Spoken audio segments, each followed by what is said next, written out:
0,5236 est une constante de l'univers. Pour vous donner un exemple, si vous plongez une sphère dans un cube de même diamètre que la sphère, cette dernière va occuper 52,36% du volume du cube. Mais ce n'est pas tout. 52,36, c'est en centimètres la taille de la coudée égyptienne qui a servi entre autres à bâtir les pyramides du plateau de Gizeh en Égypte. Pour quelle raison je vous arrête sur 187? Vous ne connaissez pas la coudée. 1/28e de coudée, c'est 1 cm 87. Ça marche? Il faut avoir une taille de 1,87 m pour avoir une vraie coudée de 52 cm 36, etc. Enfin, soi-disant, tout le monde naît avec une dimension moyenne de 52-36 cm, le nombril étant au milieu de cette dimension. Et après, on va croître, etc. Et là où il y aura le nombril, si ça fait 1 mètre, on mesurera 1,61,8 m, etc. Donc, c'est pour rappeler que le monde entier est lié à des lois qu'on ne voit pas, mais qui sont des lois contraignantes. Là, nous allons voir quelque chose d'absolument extraordinaire. Il s'agit, alors vous reconnaissez la constellation d'Orion, la plupart d'entre vous l'ont vu, l'ont admiré, surtout bien sûr en Occident, enfin dans nos régions. Oui, maintenant, vers 22h, 23h, jusqu'au mois de février, ok, elle est splendide. Et d'ailleurs, elle est tellement belle, enfin peut-être pas à Paris, parce que l'air est pollué, comme vous le savez, mais en montagne, vous avez, c'est extraordinaire, lorsque vous avez vu la constellation d'Orion, toutes les autres étoiles disparaissent, vous ne voyez plus que cela, vous ne voyez plus que cela. Et vous voyez aussi une autre étoile qui se trouve environ ici, par rapport à la constellation, qui est l'étoile Sirius, et qui est la plus belle, sinon, oui, la plus belle étoile du ciel. Elle était dédiée à la déesse Isis. Hein. Elle est absolument magnifique. Donc, ici, si nous faisons venir un trait, par exemple, que nous situons empiriquement ici, ça serait la distance en années-lumière que représente cette étoile. Cette étoile est Bellatrix. Hein, elle nous donne 241 années-lumière, c'est pas rien. Si nous faisons venir une autre étoile, Bételgeuse, alors Bételgeuse, je vous cite au passage que c'est une géante rouge, et elle fait 750 fois notre Soleil. C'est immense, hein, immense. Et ces distances que je vous indique, ce n'est pas des distances à la Terre, ça serait ridicule, c'est les distances à notre système solaire. Hein, bien évidemment. Alors, faisons apparaître maintenant le reste, pour que ça ne soit pas trop fastidieux. Voici ce que nous avons comme résultat, en tenant compte tout de même d'une chose qui est assez extraordinaire, c'est le fait que l'étoile centrale, qui est ici Al-Nilam, eh bien, se trouve à 1341 années-lumière. C'est l'étoile la plus éloignée, et elle se trouve au centre de ce baudrier. Vous savez, ce baudrier qu'on appelle aussi les trois mages, la ceinture d'Orion. Oui, dans l'Antiquité, c'était considéré comme la ceinture du chasseur qu'était Orion. Chez les Grecs, mais chez les Égyptiens aussi, qui le prenaient pour le grand marcheur. Hein, ça, le grand marcheur. Donc, ici, nous avons les deux autres étoiles qui entourent celle qui est la plus lointaine sont également les plus éloignées. Tout de même curieux pour le centre. Et alors, si nous prenons l'idée absolument saugrenue, a priori, de faire le total de ces années-lumière, nous obtenons 5236 années-lumière. Alors vous me direz, pourquoi pas 7828? Oui, ça pourrait être le cas. Mais il se trouve que 5232, c'est la coudée égyptienne qui construit tous les temples d'Égypte. Tous les temples d'Égypte ont été construits avec cette coudée. Et que, multipliée par 6, elle nous donne le nombre pi. Si vous avez des petites calculettes dans vos poches, vous pouvez le réaliser immédiatement et vous verrez ce qu'il en est. C'est quand même assez extraordinaire, non? Que cette disposition des étoiles dans le ciel soit une référence primordiale pour nous. et que personne jusqu'à maintenant a soulevé ces choses, et qu'elles sont parfaitement vérifiables, scientifiquement parlant. Les pyramides d'Égypte. La plus grande d'entre elles a été pendant plus de 4000 ans la plus vaste construction au monde.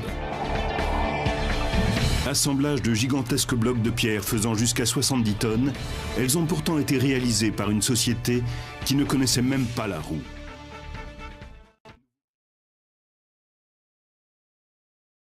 Cette pyramide, à l'époque de Bonaparte, du général Bonaparte, c'était un mathématicien, hein, il avait calculé qu'avec le volume des pierres de cette pyramide, on pourrait construire un mur de 2,50 m de haut qui entourerait toutes les côtes françaises et le littoral. Ce qui est assez extraordinaire. Il faudrait 500 000 camions de 10 tonnes pour la déblayer. Et à la queue leu, on irait de la France aux États-Unis. C'est absolument ahurissant. Les pierres s'élèvent de 3 tonnes, 2 tonnes, mais 3 tonnes 5 pour la plupart, jusqu'à 9 tonnes. Et le parement aurait nécessité des pierres de 4 à 16 tonnes environ. Elles auraient été encore beaucoup plus lourdes. Cette pyramide est une énigme, mais d'autres aussi le sont. Alors les découvertes, quelles sont-elles? Je découvre tout d'abord qu'il n'y a pas de coudée, c'est-à-dire l'organe métrologique usuel à cette époque dans ces lieux, qui soit franchement établi. On ne sait pas sur quel principe. On dit vaguement, c'est le bras d'un homme, c'est le bras d'un pharaon, c'est le bras d'un dieu. D'accord. Mais je ne pense pas qu'on se lance dans un édifice de cette dimension, le premier à être fait sous cette forme définitive et aussi hardie, sans avoir déjà élaboré l'aspect conceptuel à fond.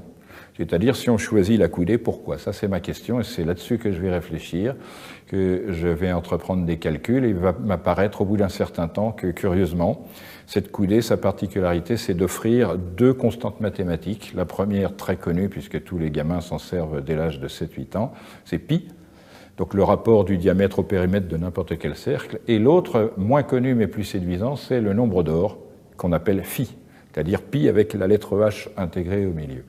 Donc ces 2 nombres qui ne sont pas fortuits, anodins, etc., ce sont des constantes universelles qui servent littéralement à la construction dans l'univers. Pi. Vous voulez dire universel, vous voulez dire par là, en quelque sorte, naturel? Oui, ça fait partie des choses. Tant qu'on n'a pas démontré que l'univers est artificiel, dans sa création, je continuerai à utiliser le terme naturel.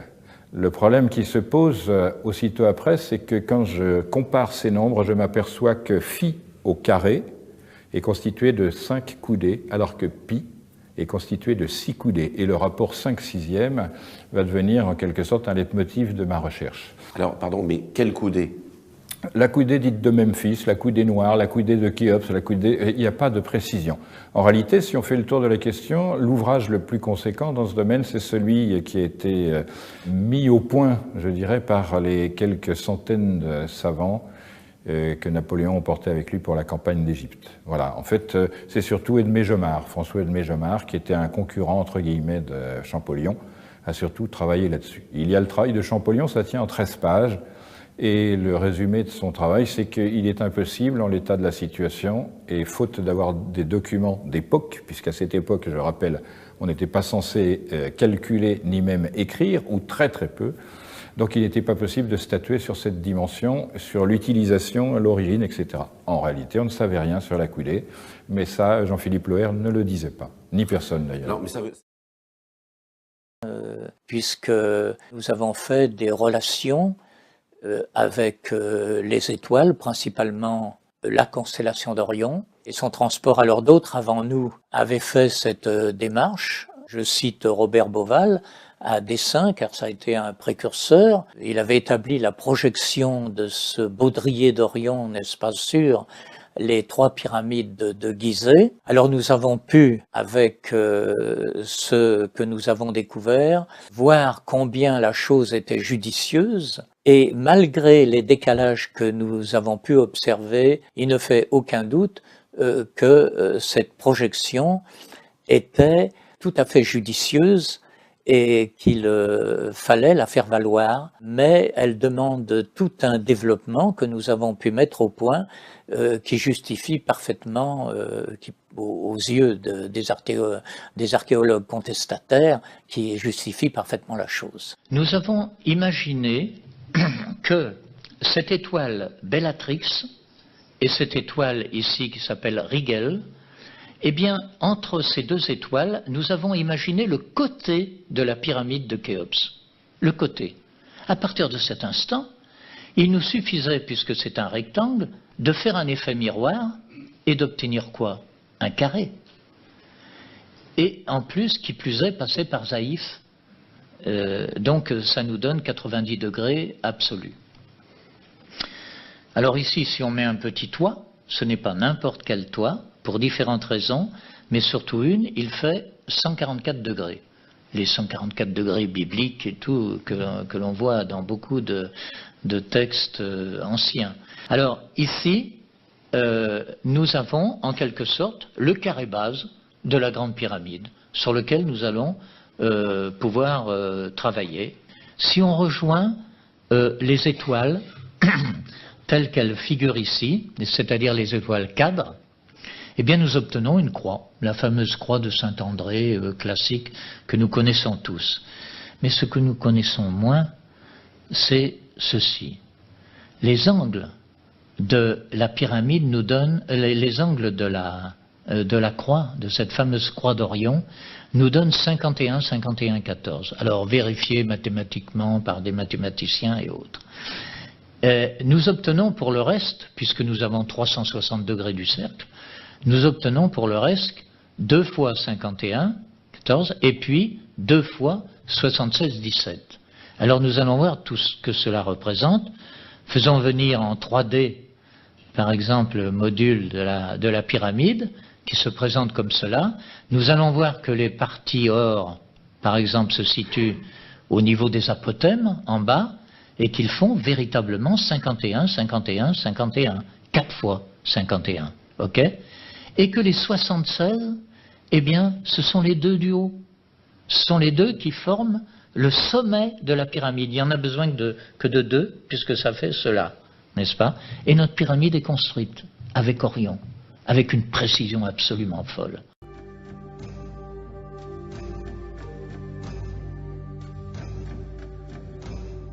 Quand on regarde la constellation d'Orion, il y a un autre élément qui est très troublant, c'est les distances des 7 étoiles. Donc on a 7 étoiles. Nous, vu de la Terre, on a l'impression qu'elles sont dans le même plan, hein, ça fait un dessin comme ça, mais elles sont toutes à des distances différentes. Donc les plus proches sont autour de 200 années-lumière, et les plus éloignées à 1300. Quand on s'amuse à additionner les 7 distances, on tombe sur 5236 années-lumière. Alors comme ça parle peut-être pas à tout le monde, mais il faut savoir que 0,5236, c'est la coudée égyptienne. Et ce 0,5236, c'est pi divisé par 6.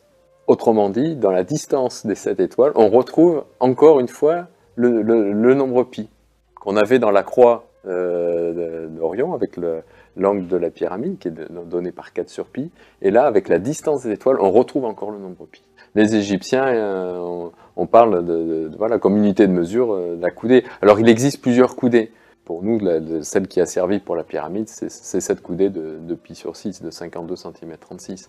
Alors, qui fait le lien aussi avec le mètre, on le voit avec un triangle équilatéral qui aurait de côté 1 mètre plus 52 cm 36, plus une coudée. Ce triangle équilatéral, si on le divise en 9 hauteurs égales, chaque hauteur nous renvoie à la hauteur de la pyramide. Ça fait 0,146 60, 9 fois.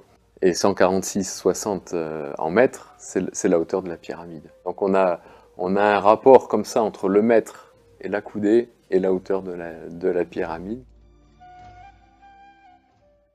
Nous avons 3 pyramides. 2 sont de taille pratiquement identique et placées le long d'une diagonale. Mais voici le plus curieux. La troisième pyramide est beaucoup plus petite et se trouve à la gauche de cette diagonale. Pourquoi? Qu'est-ce que les bâtisseurs de pyramides ont voulu faire? C'est Menkora ou Mykérinos, le fils du pharaon Khéops, qui a bâti cette troisième pyramide. Mais il était aussi riche et puissant que son père. Pourquoi a-t-il bâti une pyramide beaucoup plus petite et pourquoi l'a-t-il décalée vers la gauche? Le problème me préoccupait depuis des années, et puis une nuit comme celle-ci, j'étais dans le désert avec un ami.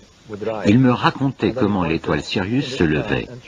Il a montré la ceinture d'Orion au-dessus de nous dans le ciel et a dit « Tu as remarqué que les trois étoiles sont sur une même ligne, mais que celle du dessus, la plus petite, est légèrement décalée vers la gauche ?» Et soudain, j'ai tout compris.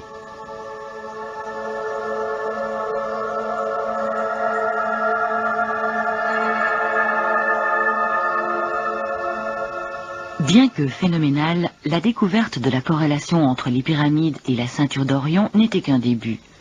Bauval cherchait un plan d'ensemble. Il a découvert que les anciens avaient donné des noms d'étoiles à deux autres pyramides de la 4e dynastie, l'une située à Aoburuash et l'autre à Ziwat al-Aryan. Il a alors considéré les choses globalement et a été abasourdi. La constellation d'Orion, du dieu Osiris, était présente au ciel comme sur terre. L'image était surprenante, mais il manquait quelque chose. Les Égyptiens assimilaient le Nil à la Voie lactée et les pyramides à Orion. Mais ni la Voie lactée ni Orion n'occupaient cette position en 2500 avant Jésus-Christ, quand les pyramides ont été construites. Cela ne correspondait pas à ce que Bauval avait constaté au sol. Ou alors, l'ordinateur de Bauval ne cherchait-il pas là où il fallait? Quand on les regarde vus du ciel, hein, on a trois carrés qui sont positionnés de façon très particulière. Et on va regarder ces positions et ces nombres en fonction de l'astronomie, c'est-à-dire qu'on va faire des rapprochements avec ce qui est en lien avec notre système solaire, la Terre, la Lune, le Soleil, qu'on va retrouver de façon récurrente dans toutes les données qu'on a pu retrouver, y compris dans les fresques égyptiennes. Ça, c'est quelque chose d'assez nouveau, c'est qu'on a retrouvé ces rapports Terre, Lune, Soleil dans un bon nombre de fresques égyptiennes. Et le lien avec la constellation d'Orion et l'étoile Sirius. Ça, c'est peut-être pas non plus complètement lié au hasard qu'on se penche sur cette question d'Orion et de Sirius, c'est que c'est la mythologie égyptienne aussi qui fait ce lien, puisque Orion est dédié au dieu Osiris, qui est quand même un des dieux majeurs de l'Énéade égyptienne, et l'étoile Sirius, qui est dédiée à la déesse Isis. On a réussi à montrer ces concordances, effectivement, avec le ciel. Alors, on n'est pas les seuls à l'avoir fait. Robert Bauval, dans les années 90, avait déjà fait ce rapprochement des trois étoiles du baudrier d'Orion et des trois pyramides de Gizeh. C'était une première étape. On le montre de façon encore plus convaincante parce que c'est à l'échelle de toute la constellation d'Orion, du plateau de Gizeh, la position du Sphinx. Tout est positionné d'une façon très précise. Alors que quand on regarde comme ça, on a l'impression que c'est disposé un peu au hasard, c'est pas aligné, les tailles sont différentes, Képhren et Khéops sont relativement proches en dimension, mais pas tout à fait, c'est pas exactement les mêmes angles. Pourquoi? Voilà, on a de quoi s'interroger. Pourquoi ils n'ont pas choisi toujours le même modèle? Et non, c'est parce qu'il y a des rapprochements à faire avec les nombres, et ces nombres nous amènent aux dimensions de nos astres, et notamment donc de la Terre, de la Lune et du Soleil. Ce qui nous pose une autre grande question, c'est comment connaissait-il ces diamètres-là, diamètre de la Terre, diamètre de la Lune, diamètre du Soleil, la distance de la Terre au Soleil, les distances, on devrait dire, puisque c'est variable, puisqu'on est sur une ellipse. Tout ça, c'était connu, et on le montre. Il a fallu attendre d'avoir les outils qu'on a aujourd'hui, télescopes, etc., pour comprendre comment c'était fait, les distances, pouvoir retrouver ces distances-là, les calculs en années-lumière, etc. C'est quand même relativement récent. C'est sûr que 2500 ans avant Jésus-Christ, on était normalement loin. Et pourtant, les faits sont là. Qu'est-ce qui fait vraiment ce lien entre la géométrie et l'astronomie? En fait, on peut partir de l'angle de la pyramide.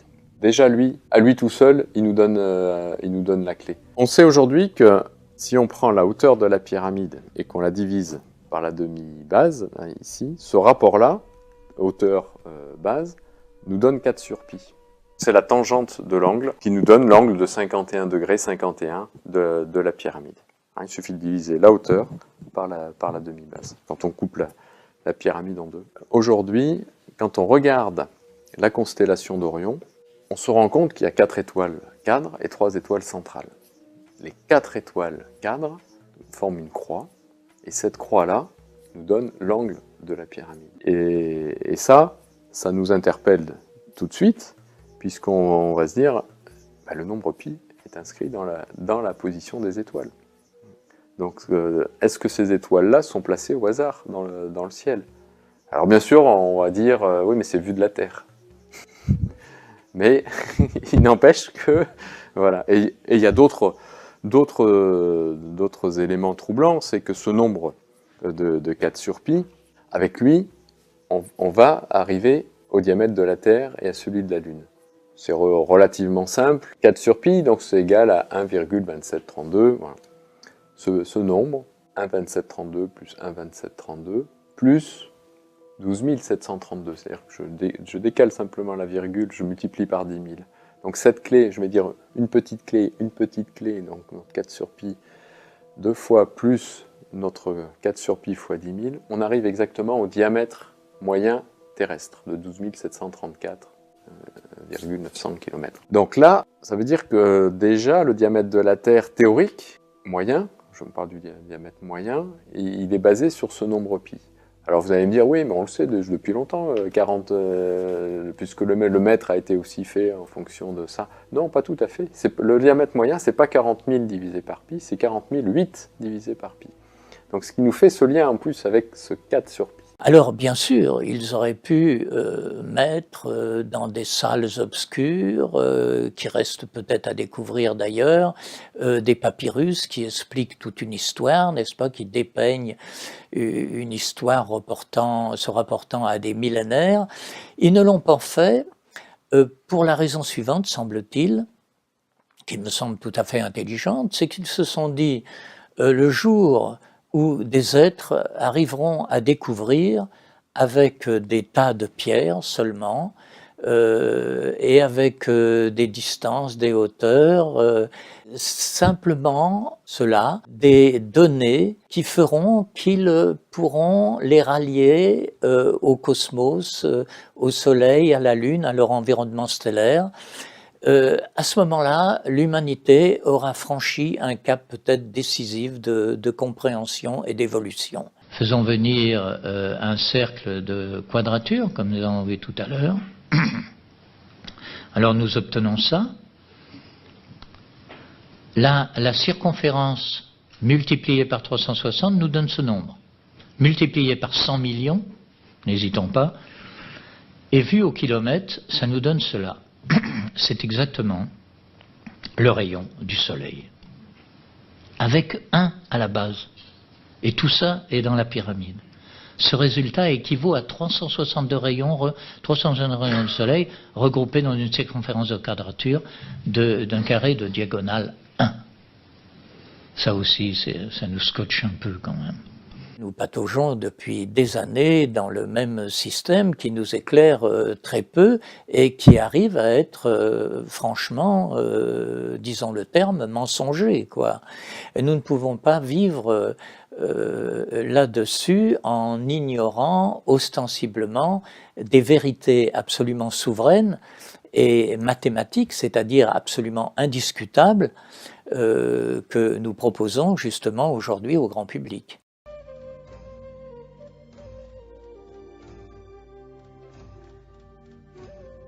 On a parlé pas mal de la Terre et de la Lune, donc, qui était donné par l'angle de la pyramide et notre fameux 4 sur pi, mais on se rend compte aussi que le diamètre du Soleil, théorique, n'est pas lié au hasard. C'est aussi des nombres simples qui nous permettent de le définir. Et pour ça, il suffit de partir d'un carré de diagonale 1. C'est pas très compliqué.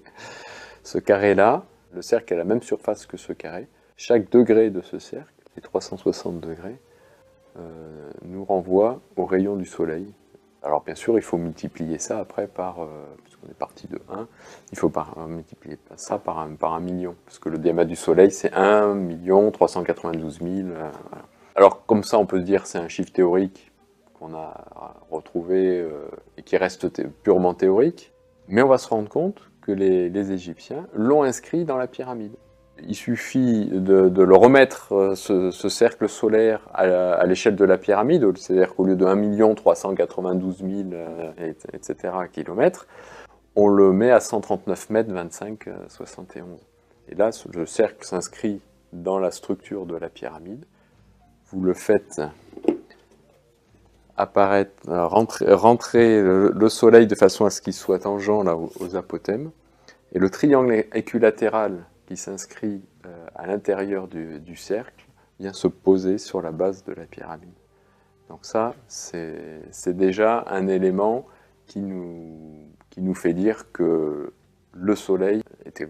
On sait que c'était important pour les Égyptiens, mais y compris pour les bâtisseurs, les concepteurs de la pyramide, c'est aussi ce qu'ils ont voulu nous signifier, que le diamètre du Soleil n'était pas lié au hasard.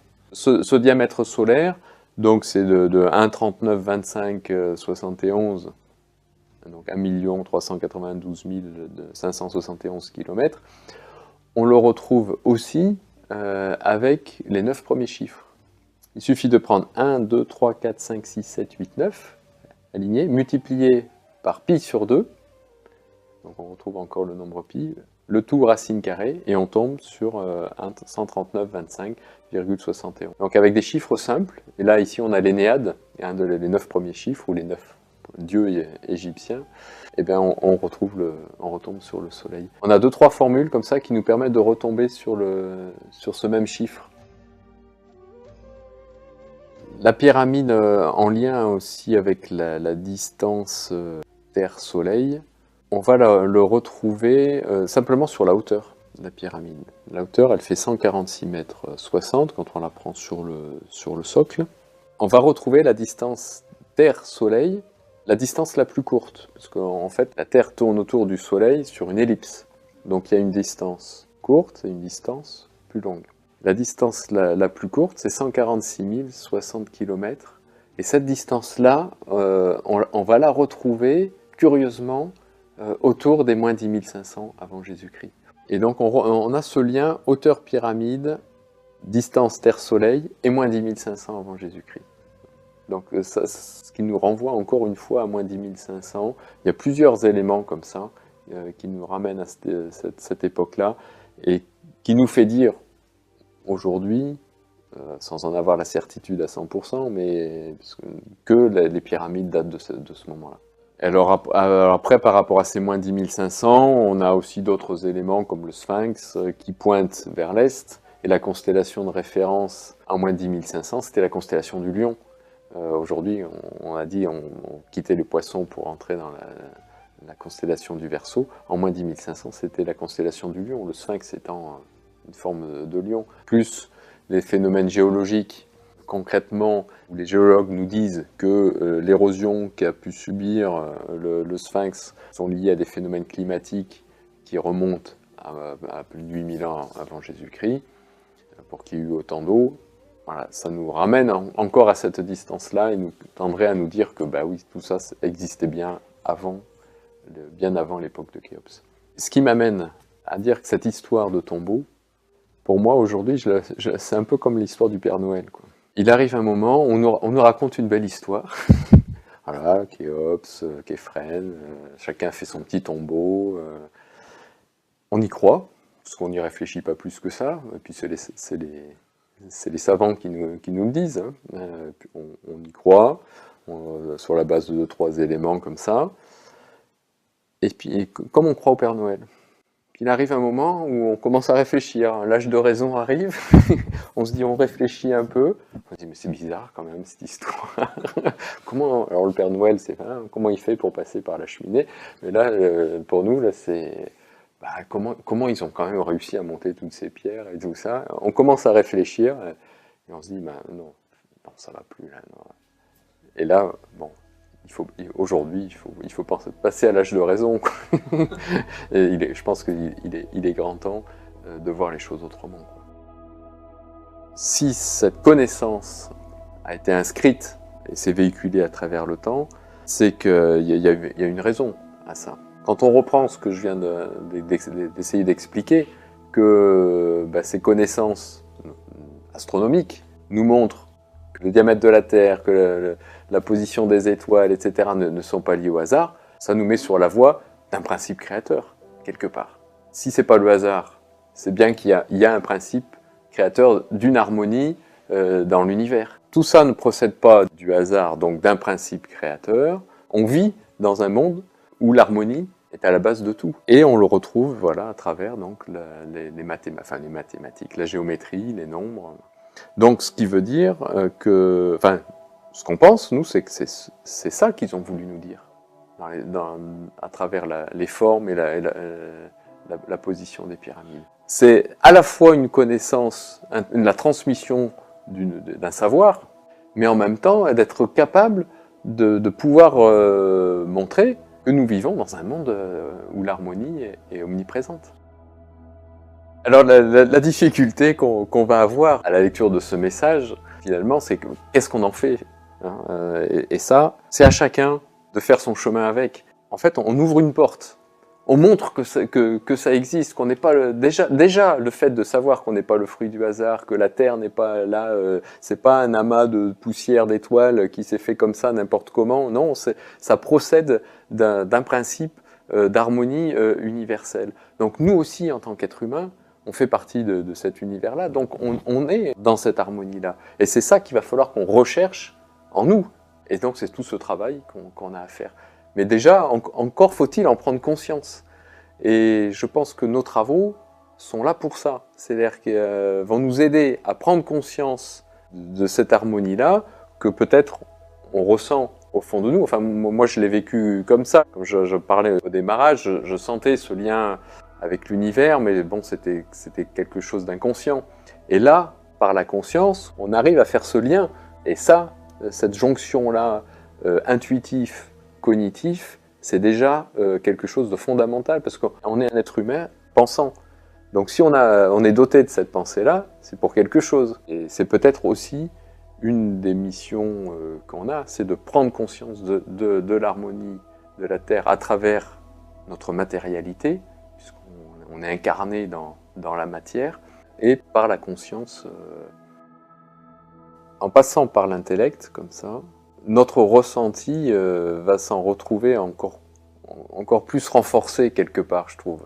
Et là, on arrive à ressentir des choses à l'échelle personnelle qui peuvent être vraiment fortes. Il y a des moments, quand on a fait certaines découvertes, mais c'était presque à pleurer, quoi, parce que on est là, mais c'est pas possible, mais c'est incroyable, c'est trop beau, enfin, on le ressent vraiment au plus profond de soi. Rien que ça, c'est déjà une satisfaction énorme, et de sentir qu'on est là-dedans, quoi, et de sortir du marasme dans lequel on peut vivre aujourd'hui, avec toutes les difficultés de la matérialité. C'est quand même un élément qui peut nous aider à vivre autrement.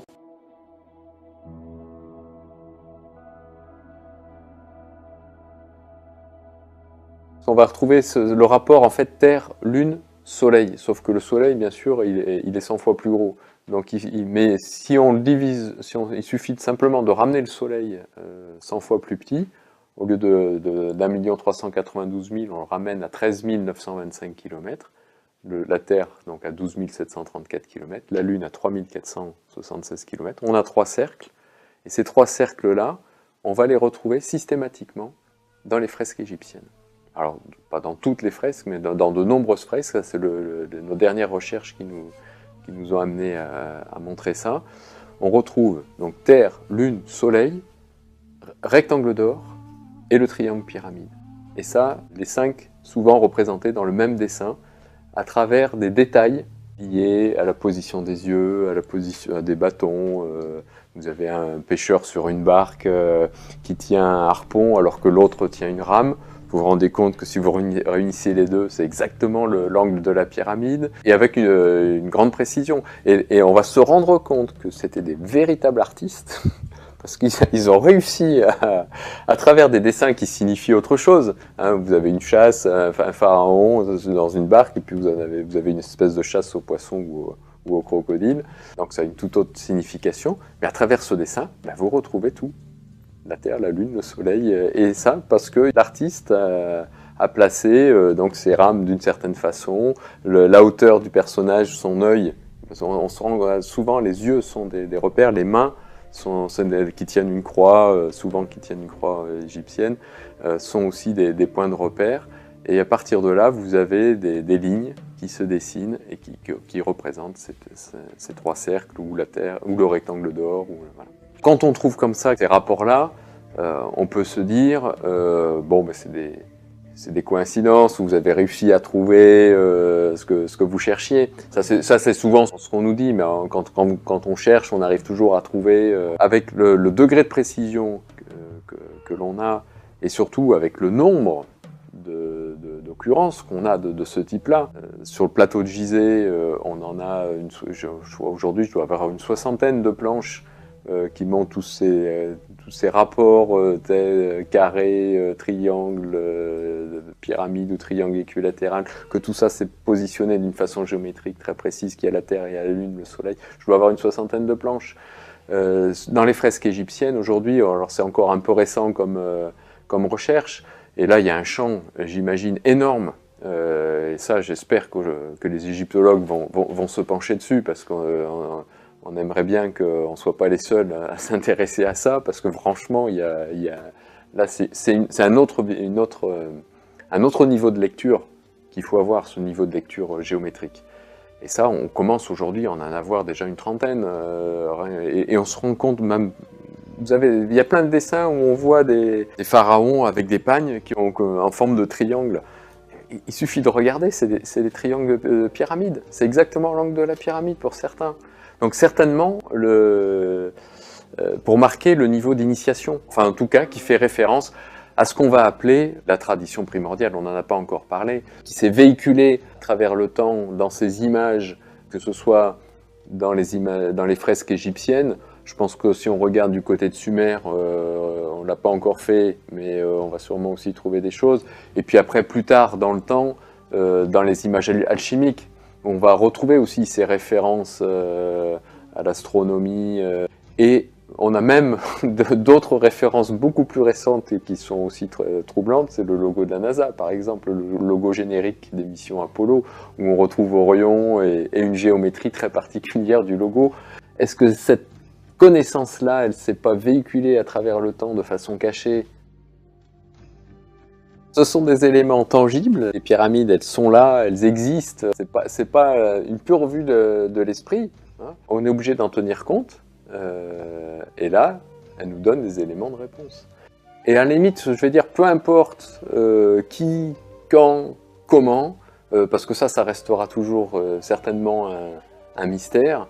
À moins qu'on trouve des textes enfouis quelque part, des papyrus ou que sais-je encore un jour.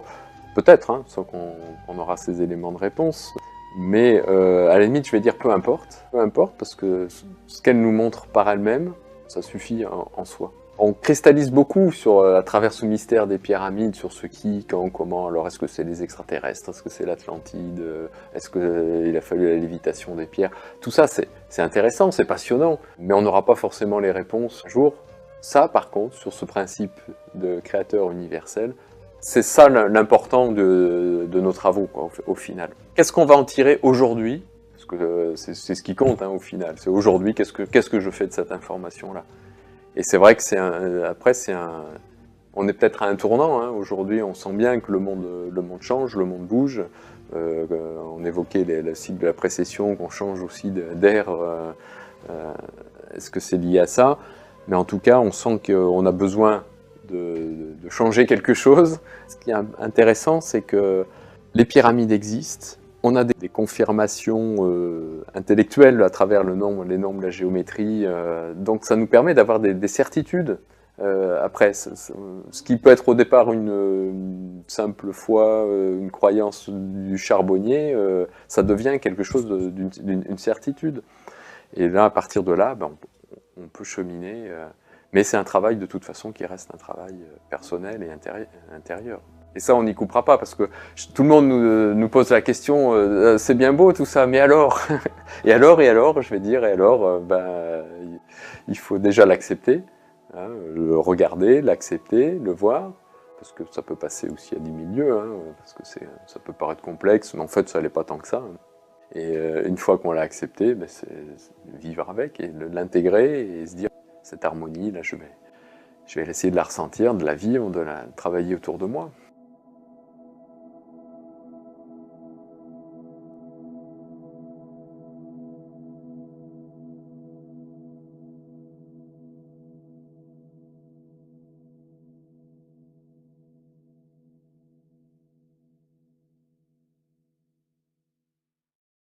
Et puisqu'on parle de Sirius pour les Dogons, Sirius qui se trouve juste à côté du baudrier d'Orion, et de constater aussi que les 3 pyramides reproduiraient donc la ceinture du baudrier d'Orion, avec ce décalage. Et juste pour terminer, Jacques, oui. En parallèle de ça, j'avais eu l'occasion de lire un livre ou de voir, je ne sais plus, enfin, bref, que la position... Et Hancock. Voilà. C'est ça, que la position donc des pyramides par rapport au Nil, donc au fleuve, le fleuve représente donc symboliquement la Voie lactée. C'est pas symbolique, c'est analogiquement. Analogiquement. Donc tous ces sites, est-ce qu'ils représentent des positions d'étoiles, de constellations sur Terre? Alors ce que je voulais placer, parce que c'était pertinent au moment où je souhaitais le placer, c'est ceci. Ce que nous on appelle Sirius, c'est la terminaison latine. Les Grecs l'appelaient Sérios. Ça veut dire un être luisant, brillant, etc. Mais c'est l'anagramme d'Osiris tout de même, et qui figure dans la religion ancienne des Égyptiens le principe de renaître, renaître, renaître. Et c'est un système ternaire. Or, la Trinité que l'on voit, qu'elle soit thébaine, qu'elle soit de quelconque endroit, eh ben c'est celle-là.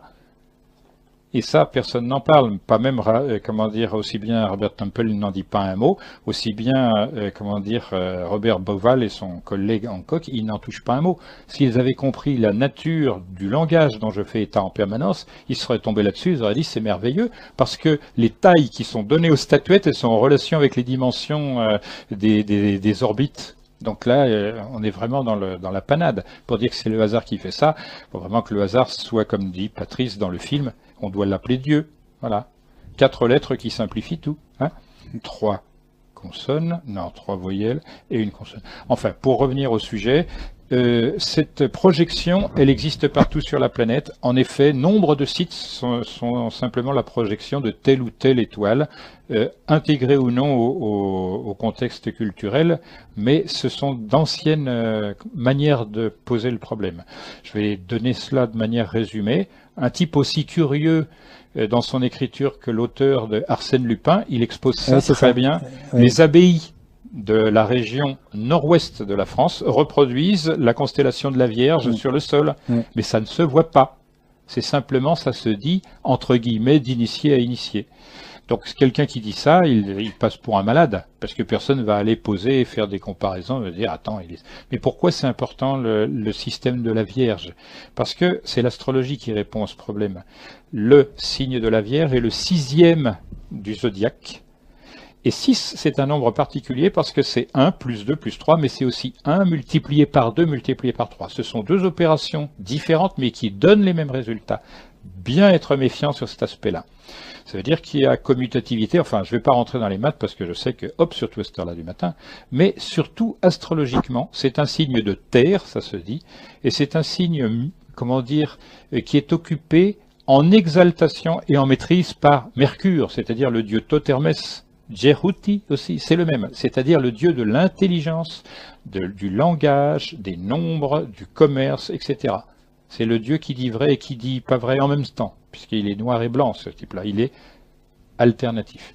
Donc là, on est confronté à ce que j'ai dit depuis longtemps maintenant, le langage permet de vérifier si la chose est valide ou non.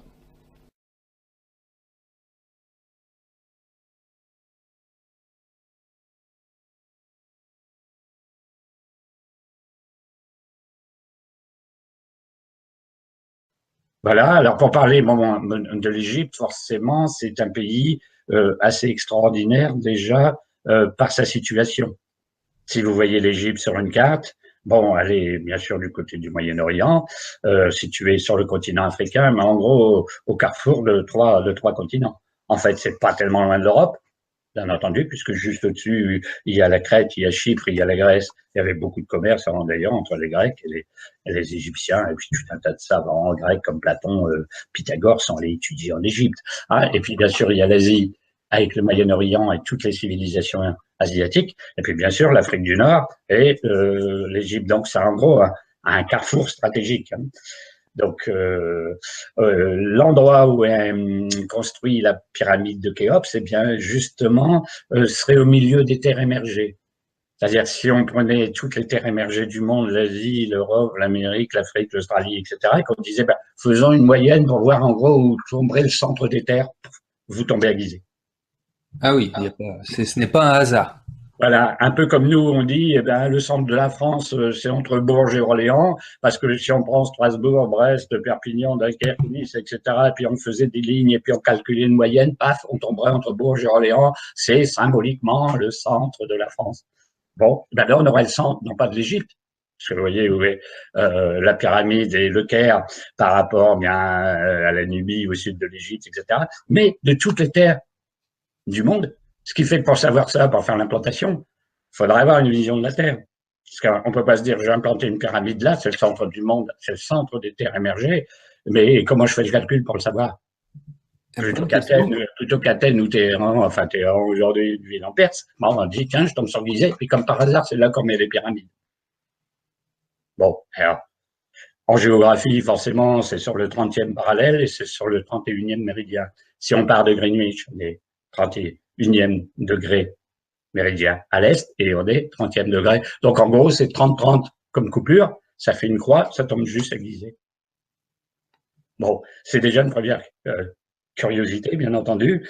Et l'Égypte est en gros marquée par deux choses. Elle est marquée par le soleil, parce que les Égyptiens étaient en gros des adorateurs du soleil, parce que le soleil comptait beaucoup. Il y a le fameux dieu Ra, qui est le dieu soleil, qui a une énorme importance. Mais Horus, c'est un dieu solaire aussi. Et puis, bien sûr, le Nil, qui est l'eau. Hein. Et donc, forcément, le Nil a un axe sud-nord.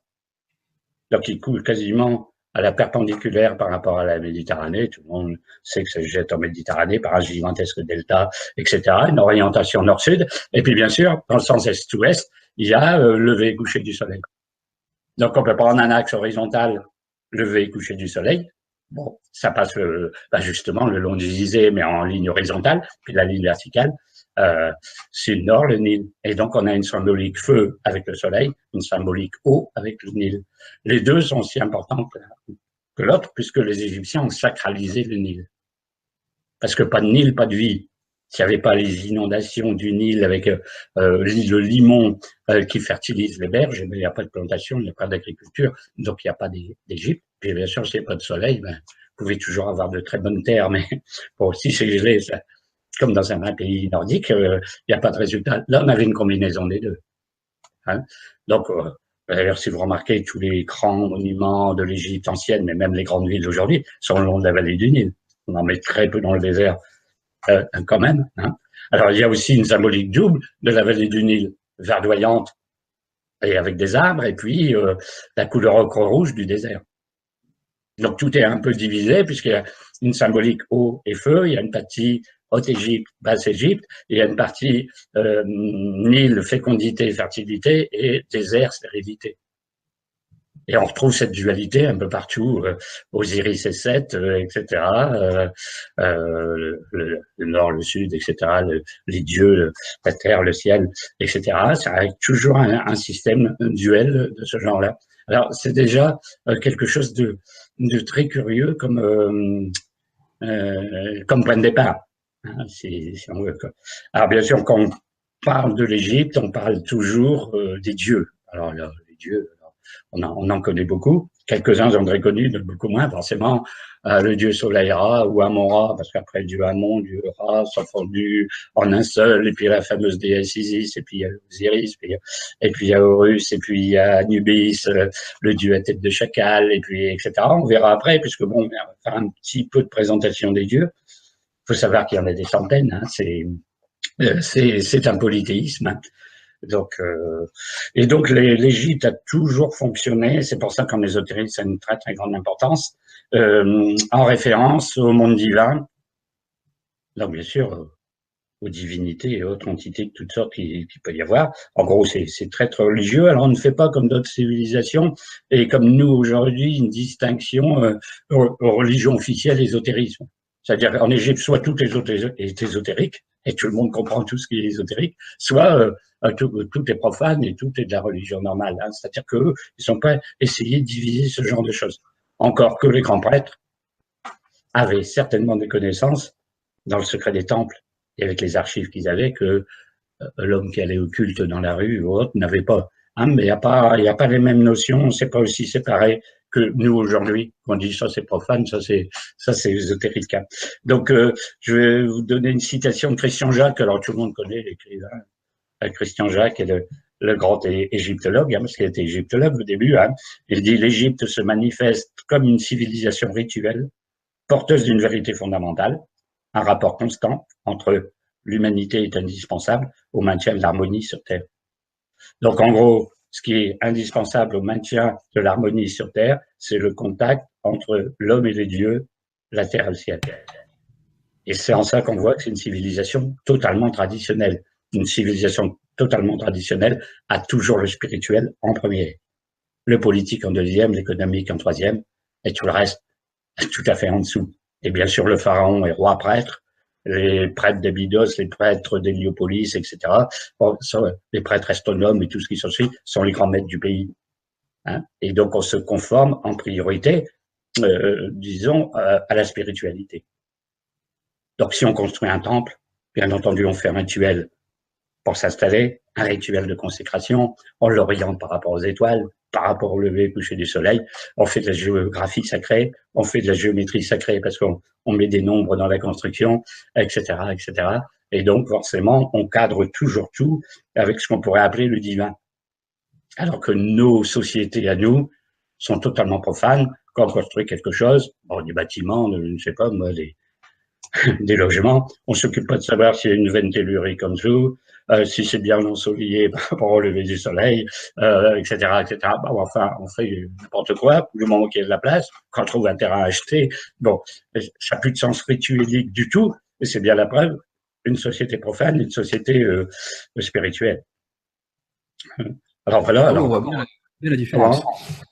On voit bien la différence entre... On voit nettement la différence, hein, mais bon, comme on dit toujours, les civilisations antiques étaient par principe, même les Grecs qui sont beaucoup plus tardifs, très très spiritualistes. En Grèce aussi, on n'entamait pas une guerre tant qu'on n'avait pas fait un sacrifice pour se mettre les dieux de son côté, etc. Partir un bon jour d'un point de vue astral en campagne militaire parce que sinon notre compte était bon, enfin, ça veut dire qu'on tenait compte de tout ça. Hein. Aujourd'hui, on dirait, mais bon, ça sert à rien. À l'époque, bon, ça servait à rien ou pas, on ne savait pas, mais personne n'aurait osé le faire. En général, n'aurait jamais entamé une campagne militaire sans consulter les astres ou la Pythiadelle, vous aussi, ou tout ça. Bon, vous voyez, hein. Donc c'était très ritualisé et toujours très référence aux dieux, au ciel, aux astres, à tout ce qui s'ensuit. Donc en ce sens-là, l'Égypte est même un exemple, parce qu'on dit qu'elle a servi d'exemple pour d'autres sociétés. Hein. La Grèce, etc., qui ont repris des symboles, qui ont repris des idées, des conceptions et tout ce qui s'ensuit. Hein.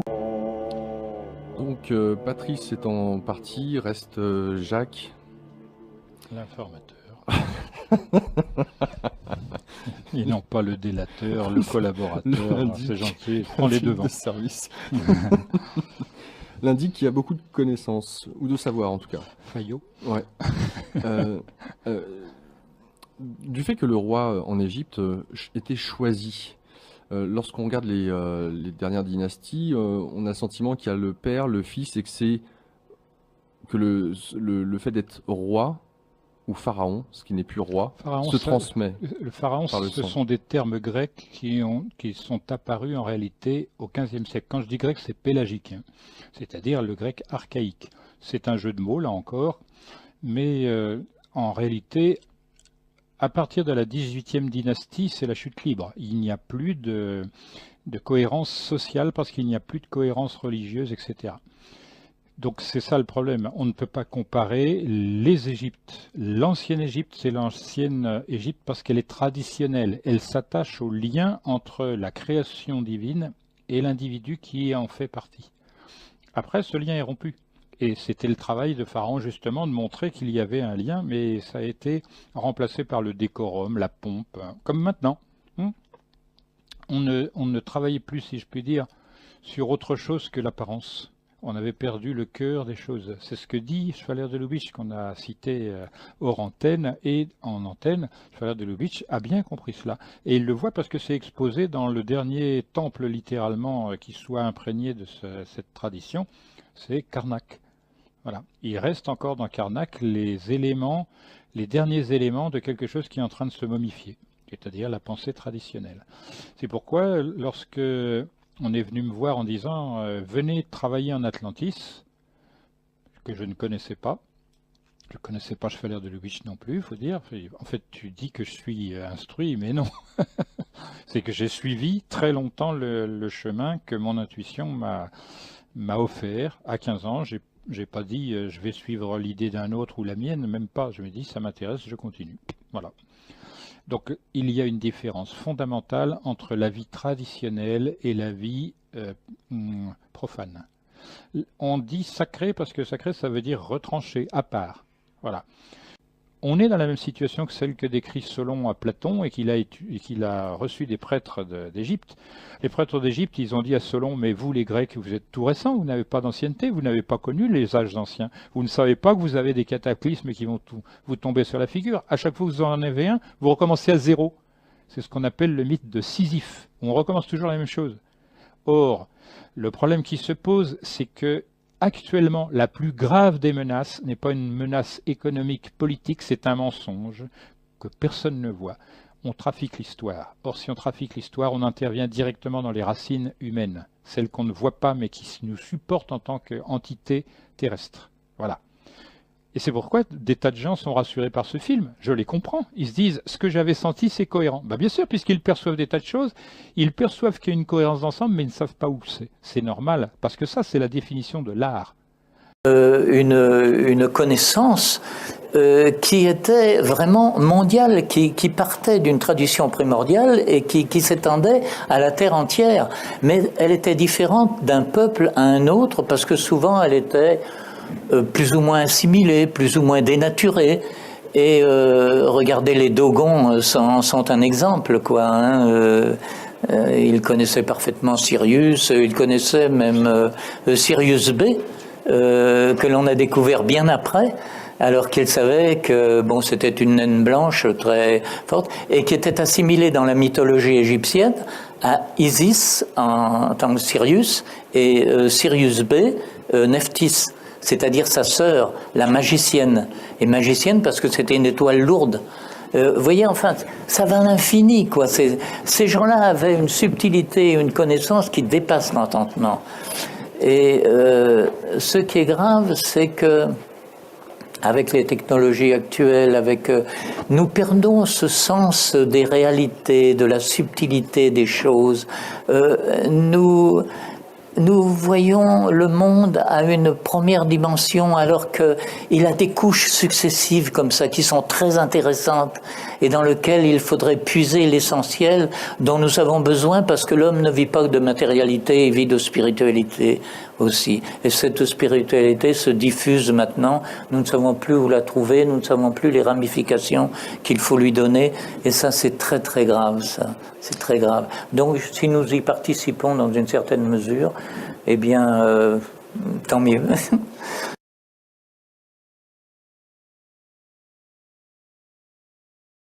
Ce que nous pouvons prouver, c'est que ces choses ne sont pas le fruit du hasard. Hein. Ce n'est pas possible. Il y en a trop, il y a trop de correspondances, trop de choses qui coïncident dans une harmonie parfaite. Donc on est obligé d'envisager, par exemple, quand nous citons ne serait-ce que les années-lumière, mais bien d'autres choses, nous sommes obligés de penser à une harmonie universelle.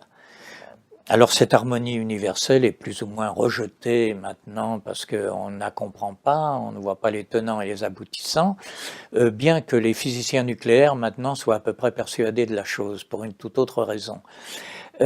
Mais cette harmonie nous oblige à concevoir un principe créateur, c'est-à-dire une intelligence à caractère universel qui gérerait le monde en laissant toute la liberté aux êtres humains que nous sommes d'agir comme bon leur semble pour une évolution intrinsèque de chaque individu.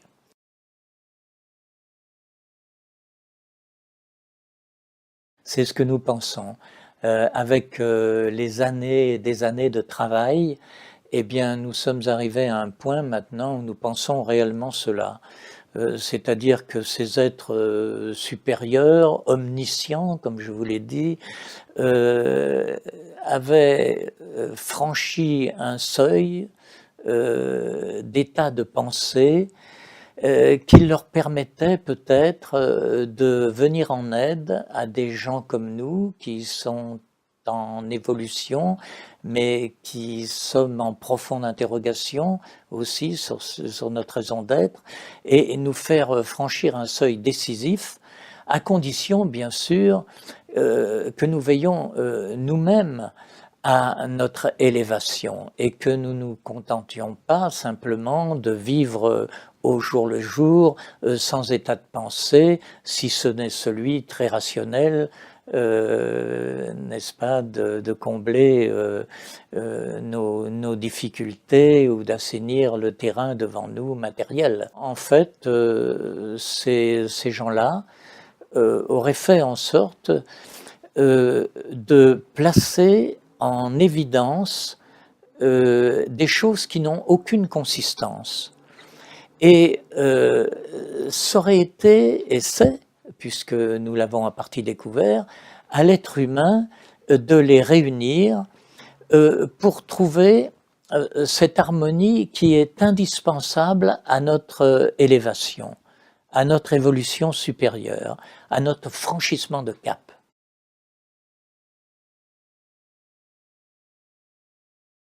Ce que nous pouvons dire en ce qui concerne justement la réalité d'aujourd'hui par rapport à celle d'hier, ou tout au moins celle des Égyptiens, c'est qu'aujourd'hui nous sommes rivés sur la matérialité à outrance et elle nous occulte tout autre chose qui tient au ressenti, à l'intuitif, n'est-ce pas, des individus. Alors nous faisons fi de ça. Alors qu'un individu, un être humain, c'est un complément.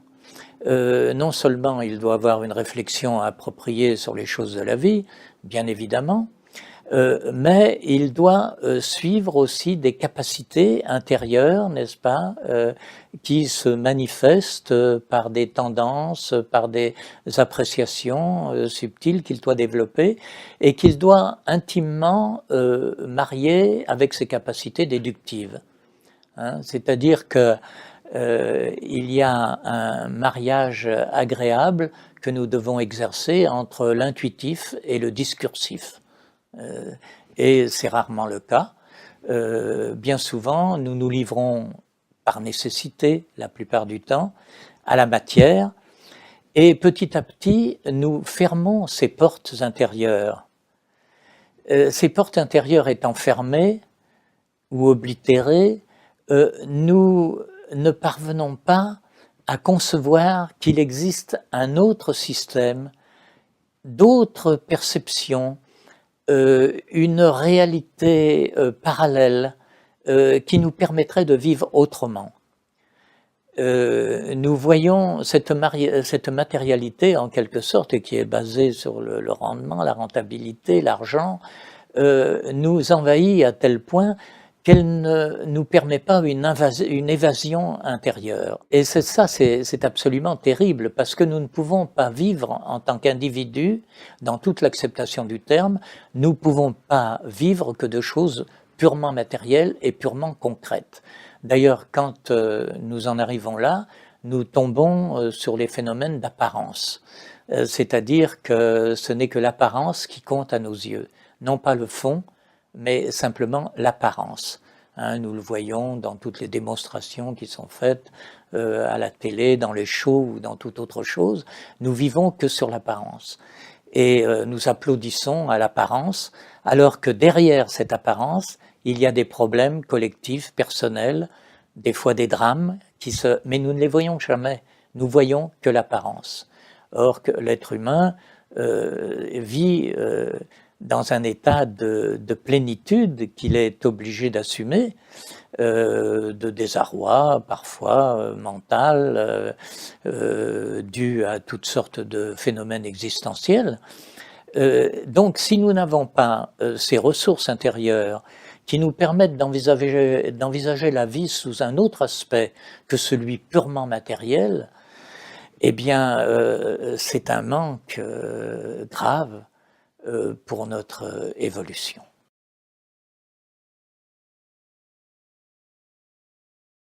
Imaginez-vous que nous soyons avertis de choses plus subtiles que celles que nous pouvons concevoir.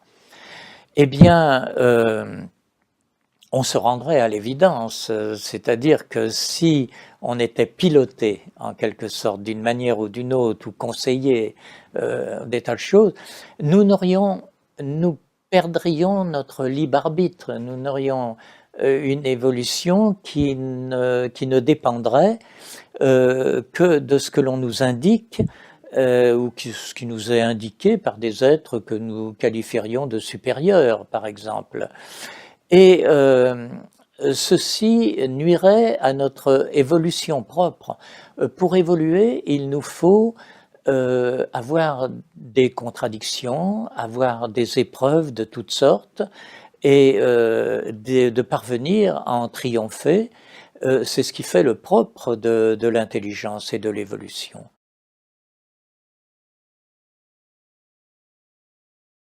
Je vous dirais que, un petit peu sans prétention aucune, bien sûr, car en fait nous sommes que des tireurs de rideaux, Mathieu et moi, je pense que c'est le cas. Il ne faut pas avoir d'autres prétentions. Mais c'est un peu ce que nous ambitionnons d'être, et nous espérons que de par le monde nous ne serons pas les seuls, c'est de démontrer qu'il y a autre chose. Que vraiment il y a autre chose sur lequel il faut se pencher et arriver à un raisonnement tout à fait différent de celui que nous avons, qui est limité, comme je vous le dis, à notre technologie, à la facilité de plus en plus grande, qui est une sorte d'asservissement, sans que nous nous en rendions compte. Et qui plus est, les techniques vont tellement vite que nous ne sommes plus à même de les posséder. C'était encore le cas il y a une vingtaine d'années, ça ne l'est plus aujourd'hui. Quand quelqu'un raisonne en disant je connais parfaitement ceci, etc., c'est une des dernières techniques, au moment où il prononce ces mots, il est déjà dépassé par des techniques nouvelles qu'il ignore au bout du monde. Donc tout ça est très grave. Donc pour stopper ceci, il ne faut pas d'interdits. Les interdits maintenant sont dépassés. Il nous faut une nouvelle façon d'évoluer avec des principes qui soient adaptés à notre situation d'être humain, car nous évoluons moins vite, nous, que les technologies que nous mettons au point. Alors vous me direz, mais ce sont bien les hommes qui mettent au point ces technologies. Non, ce sont des équipes en général. Et en rassemblant tout ce que les hommes font, il est évident qu'on arrive à des données supérieures qu'un seul individu, lui, ne peut plus accepter. Ou alors, s'il les accepte, il en est plus ou moins tributaire à échéance. Nous tombons encore comme la question que vous m'avez posée précédemment, quand vous m'avez demandé d'où venaient ces gens qui étaient susceptibles de construire la pyramide. Je vous ai dit que j'étais incapable de répondre à cette question. Eh bien, là non plus, vous comprenez, ça fait partie... alors, il y a des médiums, il y a des gens qui sont suffisamment sensibles pour envisager de telles choses. Nous ne faisons pas partie de ces gens-là, c'est-à-dire que nous n'exploitons pas, si vous voulez, le ressenti que nous pouvons avoir. C'est pas que nous en soyons démunis, mais à partir de l'instant où nous en donnons preuve, à partir de l'instant où nous essayons de concrétiser, si vous voulez, ces états de pensée, nous tombons où nous nous heurterons, si vous voulez, à des critiques absolument légitimes. Nous dirons, mais d'où prenez-vous ça? Quelles sont vos sources? Parce que les gens sont très pragmatiques et ils ont raison de l'être, quoi. En somme, notre rôle, nous, est de marquer, d'établir un lien entre ce qui est extrêmement matériel, cette matérialité que vous évoquiez et que nous ne pouvons pas fuir parce que nous sommes enrôlés dans le système, et ce qui est à la limite, qui fait partie à la limite d'un état spirituel supérieur. Voilà, il y a une distance entre les deux, très marquée. Nous voudrions, et nous en avons les moyens, semble-t-il, d'être le lien qui ferait que nous pouvons établir un voyage entre cette matérialité et cette subtilité d'un état que nous pouvons pressentir, mais que nous ne pouvons ni évaluer, ni démontrer, ni connaître d'une manière formelle. Seulement, comme nous établissons, nous, des preuves qui sont entre ces deux états, c'est déjà une étape considérable qu'il nous fallait accomplir.